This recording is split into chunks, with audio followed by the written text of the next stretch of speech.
All right, welcome into hour two. Let's hit a super chat here. I thought this was cool. Badger Trio. If you want to read it, Tim, I'm gonna get something ready for us here, man. Happy 57th Ice Bowl anniversary from the Badger Trio. It's going to be a balmy 23 degrees on Sunday. That's right, the 57th anniversary of, well, let's run it and get the hell out of here then. Love it. It's exactly what I said on this date, Tim. And I cannot get this. I've tried so hard to get this adjusted. I'm sorry, man. Hey, that's all right. Yeah, but on this day in 1967, it's fine. On this day in 1967, Vince Lombardi said, "Then run it and let's get the hell out of here." The legend of the Ice Bowl was born. Look at that smile. If you guys, I wish I could play that clip, but you know why we can't. NFL Films are real strict on who can share their stuff. But Vince is smiling because he can finally feel his fingers and toes again. Right. There was one fan that commented on the tweet too, and they said 50 some years later, whatever it was, however many years it was later, and he's like, and I'm just now thawing out because he said he was there at the game.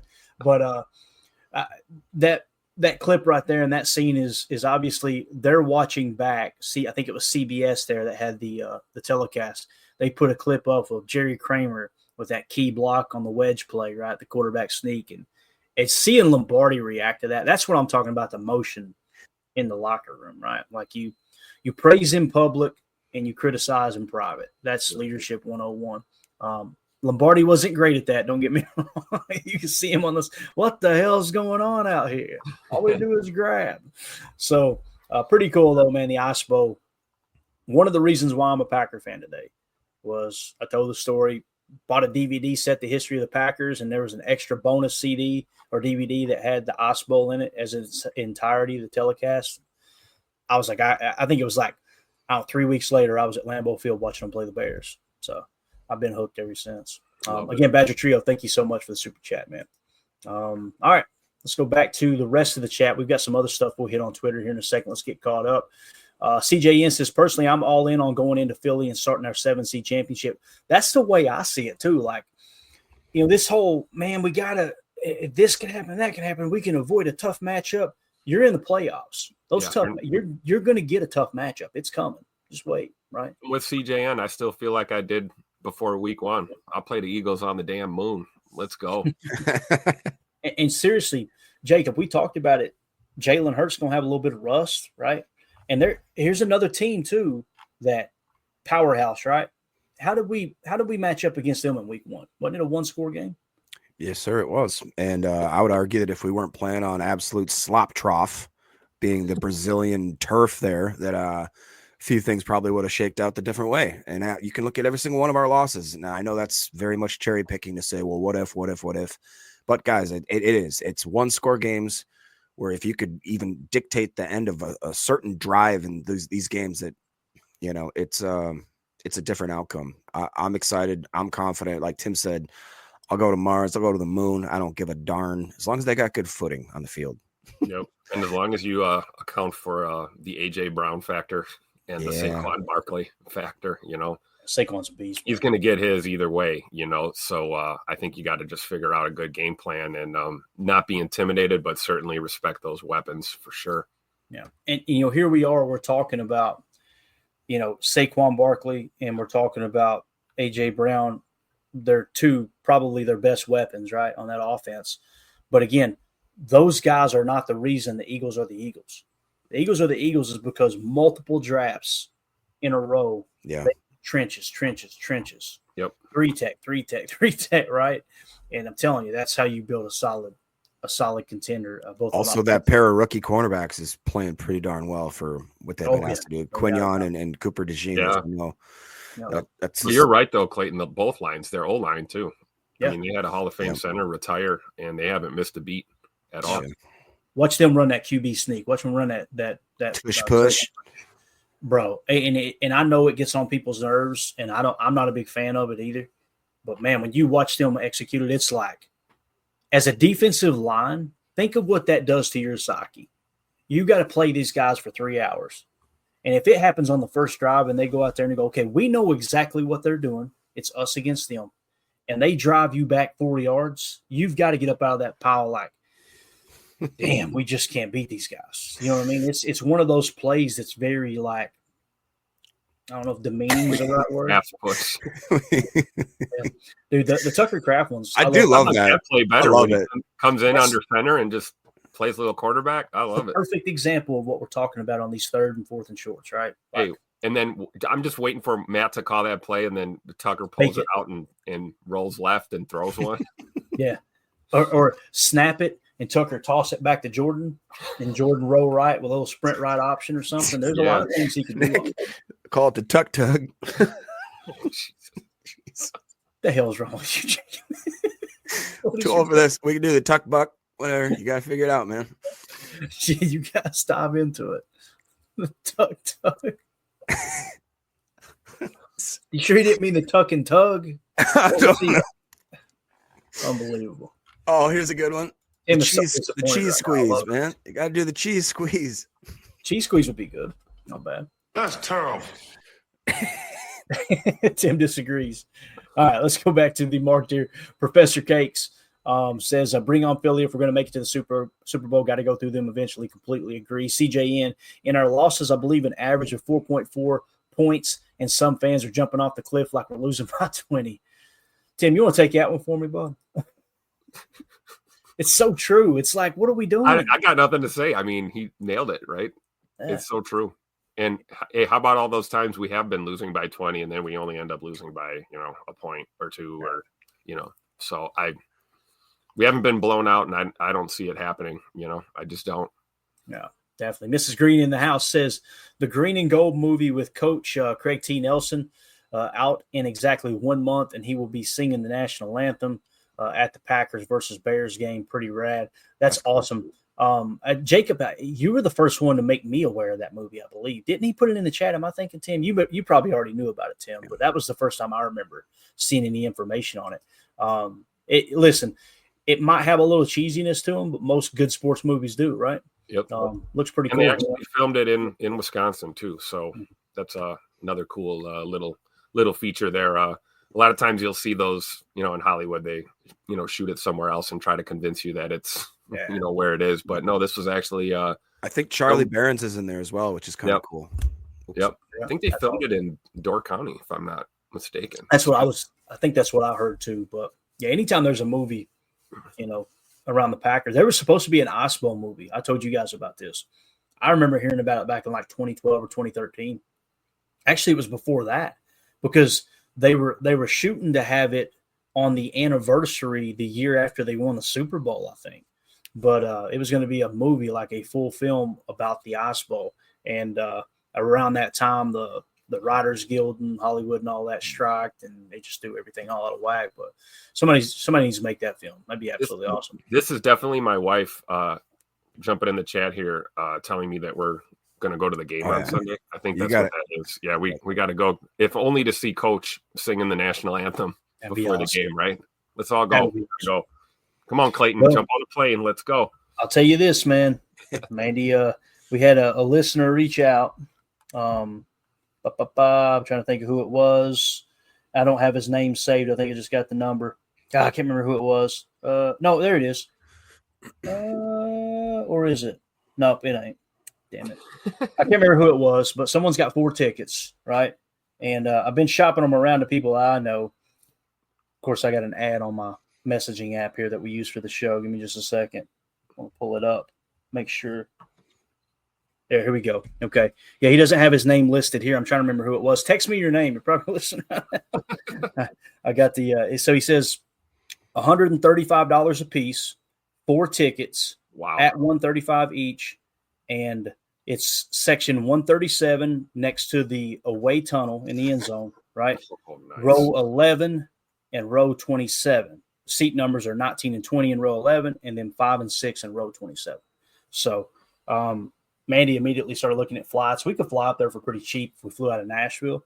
We thought about doing it, but we got some family health stuff going on right now with her mother. So, and that's Mandy. Mandy sees me wanting to go. She's like, Mama be fine. Let's fly up there. Let's go.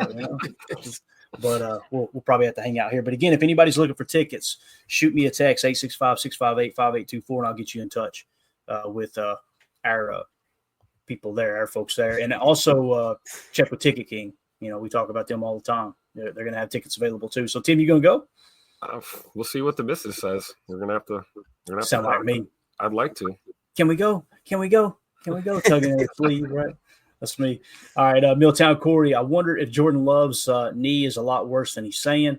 Jordan is moving okay in the pocket, but he isn't tucking it and running when needed to just get the short yards. There might be a little bit of that lingering, Milltown Corey. I saw it on Sunday. Did you? Okay. Yeah, when he stepped up on one of those and he had a chance to just tuck and go, and then he started running laterally because he was trying to stay behind that line, and he was still looking downfield. So Gotcha. I agree, and we all know that Jordan is mobile, but he's not a running quarterback, and I think he's going to lean towards looking to throw that ball when he can rather than just run. But I think it's a valid point because I did see it at least once on Sunday where he passed up what probably would have been first down yardage on the ground to try and, throw the ball. Yeah, there could be some of that lingering. I'm not going to lie and say I've noticed it, but, I haven't really paid close attention to that aspect. Like, hey, does he look quicker? Does he not? I'm more looking at, what's the play design and, why the hell are we throwing on first down? That stuff, So, but again, thank you, Corey. Appreciate you. Omer says, this show still sucks, but these guys give their all 365 days a season to Packers Nation. So hit that like button. I appreciate that, Omer. Thank you so much. If y'all would hit that like button. I appreciate y'all making us a part of your morning here. Dave in the chat. I know, just giving you the business. LOL. What was he referring to there? I missed it. That was when he was talking about the TJ Watt. That was from earlier. Oh, he wanted to make it clear that he did not think that was real. He's not actually that fan, yeah. He knew he was putting a quarter in everybody. Right? Richard King in the chat says, live through the 70s and 80s, enjoy what we have, disappointed when we lose, but still happy where we are. Yeah, and there's dark ages. Holy cow. And there's a portion of the fan base that when some of these older fans like Richard say that, they get mad. He's right, man. Yep. He's spot on. Richard's spot on. Like, you got to stop pretending like – I always go back to, like, expectations. Like, going into the season, 10 to 13 wins what we're looking at. You're going to have a shot in the playoffs, right? And here we are sitting with 11 wins with one game to go, probably finish with 12. So you're going to finish on the upper side of that 10 to 13 projection. It's just – I think it's one of two things. It's either you've got wrong expectations for the season, or you're just a spoiled brat and you want to complain. That's it. You don't know how to handle when things don't go your way. It's just somebody's fault. And it's like, I'm grateful to have grown up in that era, 80s and 90s. As a kid watching games with my, grandpa and my uncles and my dad, and you just expected the Packers were going to lose every Sunday. Like, it was just fun to watch your team. And then, the early 90s hit, things started looking up. And, you get to see that transition from like dumpster fire to, legit contender. And, Richard's right here. You guys, we should all be very grateful for, competitive football teams year after year here in Green Bay. A lot of these young fans, you're spoiled. Yeah, Tim, I was going to say, had I not been born in 87, and if I was born in 77, my first memories are the 91, 92 season. And from that point on, I was spoiled, dude. So real different. Yeah, same here, man. Became a Packer fan in 2003, and it's like we got a few years in between where things went bad. That's it. Let's see here. Nick McSwain in the chat. My coworker's a Cowboys fan. We did preseason predictions. He predicted 13 wins for the Cowboys. I predicted 11 for the Pack. Laughing emoji. Tough look on that Cowboys fan. No doubt about it, man. No doubt about it. Andy Monday says, I wouldn't mind going up big on Sunday with Jordan Love and then see Malik in the second half. That would be fun, wouldn't it? Get a little very fun. Yeah, I agree. Put a 30 burger on the board in the first half and enjoy the rest of the game. And we do have something we're playing for, right? We're going to be watching the Washington game. I don't know when. Do we know when the Washington game kicks off? I think they're in the same slot as us. I'm not sure. They just released the schedule late last night. So right, yeah, it was like I don't know if I've got it or not. I don't think I do. Nick's saying noon. Yeah, I think it's a nooner. So it's Richard. It's a noon game. Okay, and we're noon as well, right? So yeah, so we'll be watching that. We'll have that on the double box here on the screen. Tribe in the chat says, if we could tie the Commanders, who would get the number 6 seed? It's real simple. If we win and the Commanders lose, we get the 6th seed. Even if we win, if the Commanders win, they've got the 6th seed. So we need the Commanders to lose and us to win to get the 6th seed as opposed to the 7. That's how that's supposed to shake out there. So I got that right, Jacob? Is that how you understand it too? That's what I believe. Yeah. All right, Milltown Corey. Last year, Love ran 50 times for 247 yards. This year, only 25 carries for 83 yards, right? Now, he missed 2 games, but that's not enough of a miss there the numbers are definitely down, right? Which goes to what you're saying, Tim. It does seem like he's, just not completely right with the knee yet, right? He's looking to throw in those situations. He's looking to extend the pocket, step up, and sometimes you want him to just scramble a little, right? But hey, he doesn't want to end up like, On my knee. Exactly. I'll tell you what you don't want to look like, though, boys. This right here. You guys see this? Did you guys see this on Monday Night Football? The kicker warming up. Did you see it, Jacob? No, I did Oh, my God, bro. So this is their kicker. And you think, that's just a screen grab. It couldn't have been that awkward, right? Look. What is happening? Why is it that? I put Detroit fans. We gritty. Also Detroit fans. What is he doing? What is going on here? Look at what is happening right there? Dude, I can't even look at that. When did Michael Phelps start kicking in the NFL? Oh. I feel bad for his girlfriend. Look up at that. Look what I can do. Look what I am a real boy. I'm a real boy. All right, we hit the 1 hour flat mark there, and the show officially sucks. So we made it, guys. We did it. All right, so you guys have seen the Jayden Reed slam. People on the podcast are like, I don't even want to go watch that. Start. So you guys have seen on Twitter, we won't name drop anybody, but we got these knuckleheads that are just begging for clickbait, and, wanting attention and wanting arguments and this and that. They're absolutely dogging Jayden Reed. So I just put a tweet out this morning. I was looking at it because, listen, I didn't go in going, they're wrong. I'm going, maybe I'm missing something. I always try to run it through that filter. And I went and looked at the stats. And here's what we got with Jayden Reed this year. I said, contrary to clickbait belief, Jayden Reed has not all of a sudden became a bad receiver. Actually, he's improved in 2024 with the following categories on 22 fewer routes ran this season. You go 22 fewer routes, okay. It's actually, if I remember correctly, 21 fewer targets too. So, you're talking about 21 targets. You'd like to think if he's 70% catch rate, which he is, you're probably going to catch, let's just say you only caught 10 of those. These numbers are going to be even higher, right? So with one game to play, and keep in mind, this is the even comparison here this year, okay? He's played the same amount of games with these stats as he did last year. He's up 16 yards from last year. His yards per reception is up a full 2.9 yards per reception more than last year. His catch percentage, everybody, you can't catch the ball. His catch percentage is up plus 4.5%.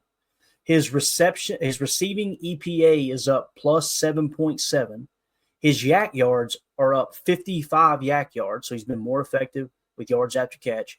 His yards after catch over expected is up plus 40, and his average separation is up plus 0.6. So Jayden Reed is having a better year this year than he did last year. And everybody lost their mind.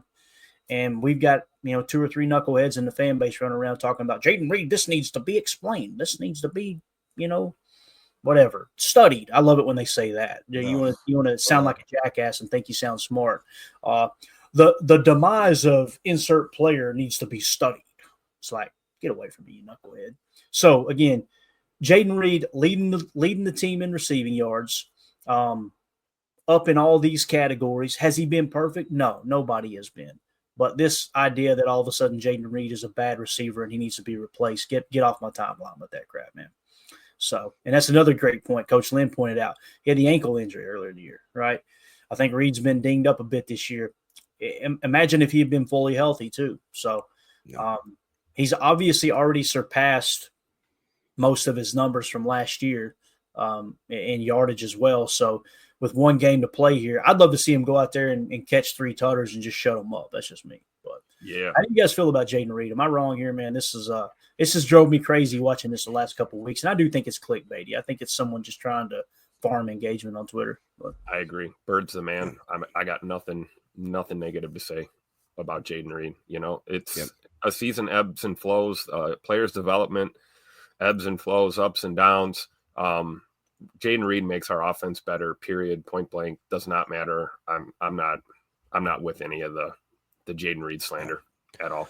No, 100%. I'm on Tim's side, Clayton's side. I think too. I love X. I love the free speech platform, but I will also say one thing is that it's ripe and ready for engagement farming, and I think that's all it is. Clickbaity 101. It's just what you do. Yeah, completely agree, man. And engagement will never be more important than the game content in this team. I agree. Yeah. All right, let's see here. I think that's all we had on Twitter. Yes. So what I wanted to do with that being said, why don't we go for this? I wasn't going to put it up. But read it. U.S. Bank Stadium kills birds. As soon as I remember Jayden's nickname, I knew. Yeah. All right, let's jump into some NFL Pro statistics here. Since we were kind of looking at Jayden Reed there and what he's done. I got to run, guys. I'm late for work. I'm sorry. Have a good day. Go Pack, go. Yeah, man. We'll see you, buddy. Have a good day. See you, Jacob. Yes. So let's kind of take a look here around NFL Pro and kind of see where everybody's at. Sometimes it gets lost in the excitement of the season here, but here's what we've got from NFL Pro. Again, we already read off Jordan Love's stats. We won't key in on that anymore. Josh Jacobs, the big thing for me here, Tim, played in all 16 games. I really didn't expect Josh Jacobs to come out and stay this healthy. I think especially when you use a back as much as we've used him, he's about to crack the 300 carry mark. It's like you expect him to miss a couple games. You know what I'm saying? Well, we're used to that from the Aaron Jones era, right? Right. Jonesy was an absolute monster when he was available, but he missed games. And I think if anything, if you're doing a comp between those two, Josh Jacobs probably has the edge in durability. He's a little more durable, a little more rough and tumble, and as Jacob would say, steady Eddie, right? He's available, and yeah, we're actually utilizing him a lot. So I think it's awesome. Yeah, for sure. So again, Josh Jacobs leading the team, 295 carries, 1,285 yards rushing. He's averaging 4.4 yards a carry, 14 freaking touchdowns. Yeah, let's go, man. So he's going to finish over 1,300 yards this year. Hopefully a couple more tutters. What a great first season as a Packer, man. Yeah, definitely. And the rushing yards over expected, that's kind of given the specific situation. Should he be able to gain this many yards type thing, like over, what am I trying to say here? You're overperforming based off of the current situation, right? Rushing yards over expected plus 202. He's averaging 0.7 yards more per attempt than he should be getting there, essentially, is what you're looking at. Emmanuel Wilson, second on the team in rushing yards, 429 yards rushing, averaging 4.8 yards per carry with 3 touchdowns. His rushing yards over expected plus 72. He's at a plus 0.8. Phenomenal there. Packers for Life says, let's send Emmanuel Wilson to the Packers Hall of Fame. I'm ready. I'm just so glad he's going to be here next year, man. I'm just telling man. you, that's a nice little insurance policy for sure. And, we were talking about Jayden Reed and how some fans were trying to make it sound as if he's just, not the same player he was last year. He's also third on the team in rushing with 160 yards rushing. He's averaging 9.4 yards per carry when he's been given the ball there on those jet sweeps or out of the pony package. He's also got a rushing touchdown, and his rushing yards over expected per attempt plus 2.5. So lighten it up there. And Chris Brooks averaging 4.4 yards a carry, same yards per carry as Josh Jacobs. So Chris Brooks as your third string running back there, just as successful as your starting running back on a yards per carry basis. Pretty damn cool. And then, of course, Christian Watson, we'll mention him. He's only had 4 attempts this year, averaging 5.8 yards per attempt. But look at his rushing yards over expected per attempt. He actually leads the team at a plus 4.7. So he's definitely made the most out of his opportunities. I love that, Clayton. Not to cut you off, sorry. But I love that about Scoop, that we're not using him a ton on those like jet sweeps and stuff, but we pepper it in. And when we do, it can be explosive. I feel like we were using him too much in that fashion the past couple seasons, and it's like, let him just be a receiver and stretch the field when he's out there. But yeah, every once in a while, mix up that, that jet motion and give him the ball, let him do a little end around or whatever we have him on as the flyer. I think Scoot's big enough, fast enough, strong enough to handle it, but I prefer to see him, stretching the field as a receiver. Yeah, same, man. Same. All right. So, and then Tucker Kraft, of course, he's averaging 2 yards a carry. It looks like now we're up to 3 of those sneaks that he ran this year. So I love that play. Absolutely love it, man. QB2, Tucker Kraft. That's right. All right. Let's move on to receiving. We already talked about Jayden Reed. Let's see who else has kind of performed here on the team. Pretty cool. Again, Jayden Reed leading the team with 809 yards receiving. We talked about his pretty handily there, so we'll move along to Tucker Kraft. Tucker Kraft, Tim, the second highest leading receiver on the Packers this year at 671 yards, and he's only been targeted 63 times. Pretty wild. 7 touchdowns. So Tucker Kraft leads the team in receiving touchdowns this year. And yards per reception, 14.6. His catch percentage is at 73%. Love to see that. His receiving EPA is a plus 34.3, as well as average separation is 4.5 yards of separation. Tucker Kraft having a hell of a year here, man. And again, just like Josh Jacobs, healthy for all 16 games at the tight end position, man. That says a lot about somebody. He sets the tone in that tight end room, right? I mean, definitely. Tucker is a warrior, literally a warrior, and it inspires better tight end play from his teammates too. You see Ben Sims playing really well this year. Even Fitzpatrick has been effective, and I can't wait to see what Musgrave does now that he's kind of back in the fold and they're getting him more reps. But Tucker's a leader and an absolute dog, man, and availability is everything. You're right. Really didn't miss a lot of time this year. Yeah, sure. Christian Watson missed 2 games this year, still finished with 620 yards receiving. Again, we got another game to go, right? I got you. The thing that's down here with Christian is those 2 touchdowns, right? Yeah. And now some people look at that and they go, oh, boy, what happened? What happened? The thing I noticed, especially in the first half of the season, one of the reasons we got off to such a slow start last year was we were trying to force the ball to Christian Watson. How many times did we see Jordan Love throw an interception in the end zone because, we were trying to force the ball to Christian Watson into double coverage. So I don't necessarily look at that like, oh, my gosh, what's going on there as it is. I think that's got a lot to do with it. He's drawing some of the attention away from Jayden Reed early on in the year. And Jordan Love was doing a good job just checking it down. And Malik Willis, too, in the 2 games that he played, or 3 games, however many it was. So Romeo Doubs sitting at 601 receiving yards with 4 touchdowns on the year.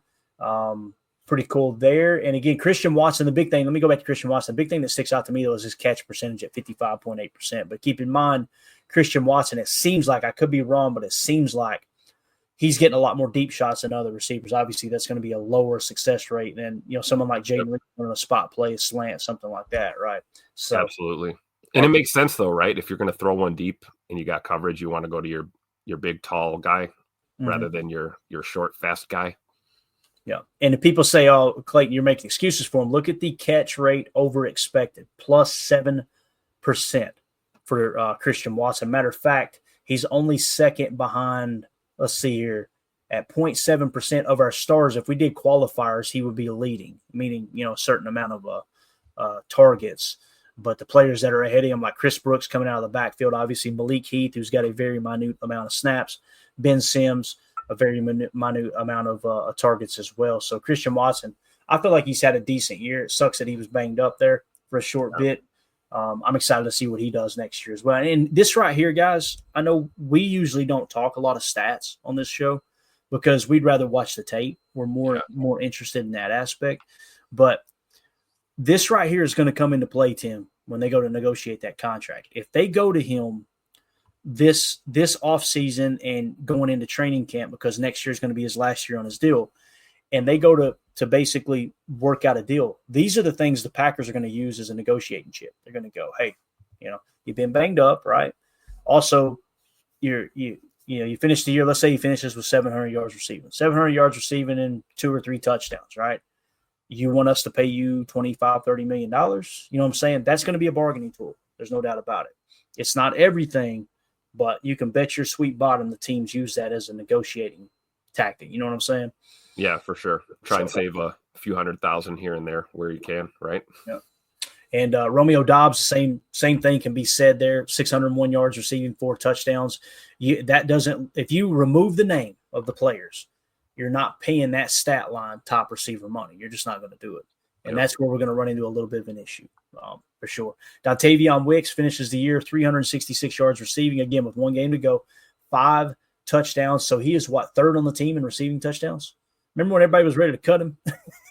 Yeah, reminds me of another Tay that we had in Green Bay a few years ago that everyone wanted to run out of town and now is, arguably a Hall of Fame caliber receiver. Yeah. And again, Dontavion Wicks has come up short catching the football. There's no doubt. Catch rate, 48.6%. His catch rate over expected, minus 14.4%. You're going, what does that mean? That means defender not draped on him, ball in a good spot, dropping passes. It was an issue this year. We've talked about it all year long. If he gets that straightened out, man, I'm telling you, his route running ability is something special. So, and here's the thing too. And let's not sleep on the run blocking too. Tay Wicks has really stepped up as a blocker in some of these run fits. Yeah. So if you're going to, here's the problem with Romeo Dobbs. If you choose to not re-sign Romeo Dobbs, I'm of the opinion, and I could be wrong, that Dontavion Wicks would look to take over the boundary X position. I'm basing that just strictly off the information of when Dobbs missed that time with the concussion and the suspension, they really like to put Dontavion Wicks in the boundary X into Dobbs' spot. And if he's going to take over that role, if Dobbs does not return, boy, you have got to be a lot more sure-handed to that. And that's where I think fans would really miss Romeo is, boy, he's made some – those – He's the contested catch king for sure. He is, yeah. If you gave Christian Watson Romeo Dobbs' ability with contested catches, you would have a top 3 receiver. You would have Justin Jefferson 2.0. That's what you would have. With a lot more height, right? Yep. It's kind of the same thing with Romeo Dobbs. Imagine you take Romeo Dobbs as he is right now and give him Christian Watson's size and speed. Boy, that would be fun. Because I do think Dobby has a slight edge in route running ability over Christian, although Christian's route running has become, it's gotten a lot better this year, no doubt. So let's see if anything else stands out to us here. Josh Jacobs receiving, 340 yards receiving, got a receiving touchdown. We got that out of the way this year. Got that out of the way. Love it. I love his catch percentage, too. Look at this, Tim. He may be leading the team. He's actually second on the team at 83.3% catch percentage, which is wild, a plus 2.5%. On a catch rate over expected as well. So he's been very effective, very, very effective in the passing game. His average yards of separation, 5.4 yards of separation there. So he's been just done exactly what you needed him to do out of the backfield catching the football. Bo Melton, he's another guy that struggled with the catch percentage, 47.1%. I don't remember that, but that's what the numbers are saying. So I'm sure it's true. His catch rate over expected, minus 6.9%. So that might be why we didn't see him on the field as much this year. Maybe that's something that's transferring over from practice. They're seeing, hey, hands just aren't there this year or where they need them to be. Maybe he had a tummy ache or something. Cheese curds and my stomach hurt all the time, but I do eat them though. I hope they keep Bo on the roster just so we can continue to use that. I'm just telling you that. that's worth $800K right there. Chris Brooks, listen, not a whole lot of production from a yardage standpoint, only 69 yards receiving. But, Tim, when we signed him, when we picked him up and activated him, Matt LaFleur said this guy is really, really effective in the passing game. Look at his catch percentage, 91.7%. That leads the team. So Matt LaFleur seen it on tape, said, go get me that, Goody. Or I'm sure Goody seen it first and said, check this out, Matt. Regardless, they knocked that one out of the park. His catch rate over expected, 10.2%. Very, very effective. Very effective. And the yak yards, too. Take a look at the yak. Mm-hmm. Yeah, 105 yak yards. Over expected, plus 14. Let's go, man. Let's go, right? Throw that little swing pass out of the backfield and let them cook. Yeah. I'm glad you bring that up because just backtracking a bit with Josh Jacobs, that's been the other thing, too, man. Plus 127 yak over expected. That is insanity right there, man. That's crazy. Only one better on the team is Tucker Kraft at plus 163. So we know he's the yak master, No doubt about it. The forklift fired up, son. Emmanuel Wilson, 50 receiving yards, 1 touchdown. So he's averaging 5 yards per reception. Catch rate, 76.9, not bad. His catch rate over expected, minus 9.2%, so not good there. And let's see, what was the yak over expected? Plus 7. So, again, Emmanuel Wilson, it's not his strength, the passing game, but this last game he graded out really well in the passing game, if you'll remember, and pass blocking looked good too there on a couple of reps that we showed. Malik Heath, this is no surprise to him. Look at his catch rate over expected, 20%, plus 20%, bro. I almost wonder if Malik Heath, quiet as kept, might be that guy for Boundary X too. You keep saying that, and I keep leaning toward Dontavion Wicks. But, man, when you look at this, I think you're onto something because Wicks has got to fix those hands if he's going to be that guy. Malik Heath may be it, man. He might be it. We'll see. So that's one of the things that we'll make a note of in the offseason as we get ready for the 2025 season. Is going, all right, let's keep an eye on Malik Heath and see if he steps up his role in the offense for sure. For sure. Ben Sims, not a whole lot of opportunities. He's ran 45 routes. He's only been targeted 5 times. He made 4 catches, though. Averaging 10.5 yards per reception. His catch percentage, 80%, and his catch rate over expected plus 15.8%. I'm excited about having him back next year, obviously. And his, let's see here, his separation, 3.1 yards, not bad. Receiving EPA plus 2. So Ben Sims done exactly what you asked him to do. You guys know I've been very critical of Luke Musgrave this year. Now, he's only played in 6 games, right? But these numbers kind of show why I've been critical, right? He's not been that receiving threat we thought he was going to be. Hopefully he works himself into that role. His catch percentage, 66.7%. His catch rate over expected, not bad, plus 0.9, but his receiving EPA, minus 6.8. Just at this point, Tim, am I being too harsh here? It kind of feels like, you don't expect Musgrave to be a great blocker, right? But he's definitely struggled when it comes to being a receiver in the league, at least up to this point. Yeah, and that's going to be a problem for him going forward because you're playing tight end for the Green Bay Packers, and if you can't catch and you can't block, then you can't play on this team. It's just it's that simple. And we have to be aware of the fact that the injuries, that's kind of stunted his development. I think we were really excited about him after the draft, and he hasn't seen the field consistently enough to, I think, really develop into that role. And that's why I'm grateful for Ben Sims to be able to do some of that dirty work and let Tucker Kraft go ahead and be Tucker Kraft. But I think Musgrave, that was his strong suit, right? Was being a receiving threat. We always knew that the, smash mouth blocking aspect of his game was not at the forefront. But if you're struggling with catching the ball, then we really got to start asking questions. Yeah. So Turtles in the chat says Wicks is just in Adams's arc. That's all. I have faith in his development. Yep. I hope you're right, Turtles, because again, his route running is not normal. Like it is. Yeah. I don't want to say it's hands together. Oh boy, it's gonna be fun to watch.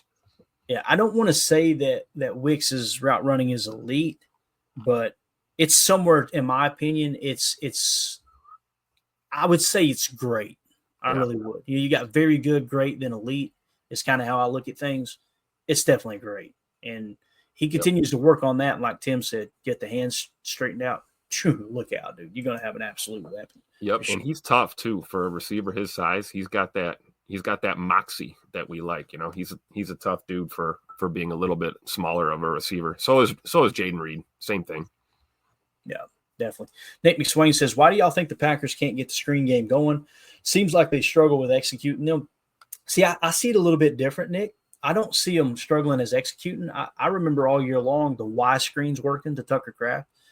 When they go to Josh Jacobs, I feel like they work. I could be wrong. Now, maybe they did miss on one on this game that I'm not thinking of right now. I feel like, Tim, they haven't called it much, That's what I was going to say. I feel like Matt struggles to call the screen. Right. It's because Tupac LaFleur loves to throw the ball down the field, man. He stretch the defense. I'm with you, though, Nick. It's not where we need it to be, but I think we disagree on where the struggle actually lies. Like, I would like to see more. Like, think of a play, and there may have been one or two with this last game that I'm not thinking of, but all season long, how many plays? You could probably count on one hand the amount of screens that you go, oh man, they just screwed up the execution of it. You know what I mean? Like it seems like when they do call it, Josh Jacobs is getting yardage, and like I said, the big one that sticks out to me is that Y screen to Tucker Kraft. I love that play call. By the way, Me too. Easy. You know, it's literally love, drop back. If it's not there, dirt it, right? But if it's there, it's a high completion percentage play, high efficiency play. Get the ball in Tucker's hands and let him run through. Get those wheels turning. Let him go forward. You know, we just talked about Chris Brooks too. Chris Brooks is another guy you can use in that screen game, and he can be effective. Yeah, definitely. Nick said, I've noticed the past few games they haven't worked. Maybe it's just because they're so effective when teams use it against us. I could see that kind of swaying your opinion a little bit. You know what I mean? When another team's hitting us, it's like, why can't we do it like that? I completely relate to that for sure. Yeah, Randy says, love that Tucker screen. It's been money this year. There's no doubt about it, man. I want to say he's gotten a couple touchdowns off of it, if I remember right. Yep. So, and there's not a linebacker or DB in the league that wants to see Tucker Kraft running at their face. No. with Zach Tom and Sean Ryan out in front of him. Yeah, right? yeah. Let's go, man. All right. We're over on time. Let's go ahead and get out of here, Tim. Appreciate everybody hanging out with us. This was a lot of fun. Like I said, just wanted to kind of look at some of the statistics going into this game. And not that this game doesn't matter. Obviously, it does. There's playoff implications still on the line if Washington were to somehow lose to Dallas.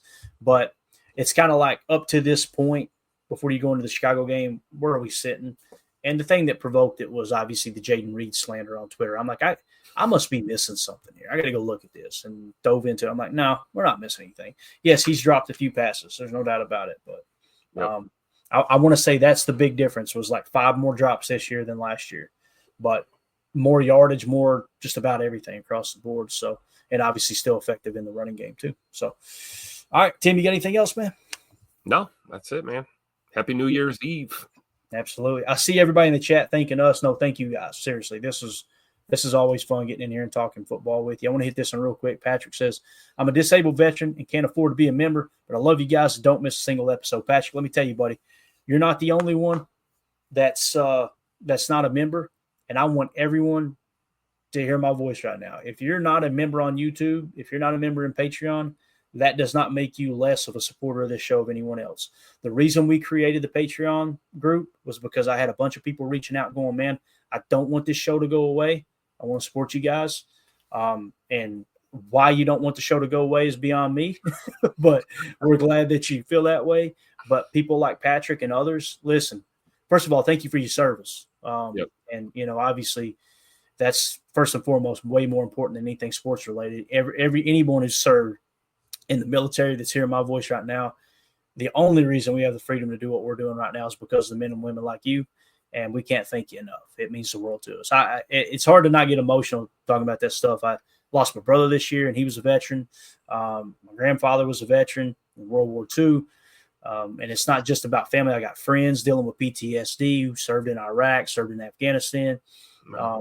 Can't thank y'all enough. You're, again, I don't even want to mention it, Tim, because we can never do it justice when it comes to thanking the veterans. But again, Patrick, and anyone else who's not a member, please don't feel obligated to do it. That's just there if people want to support. And of course, that's when we started doing the giveaways to go, hey, I want to do something to give back, which I'm glad you brought that up because we are looking for John Smith. All right. John Smith was the winner of our autographed Dorsey 11s jersey.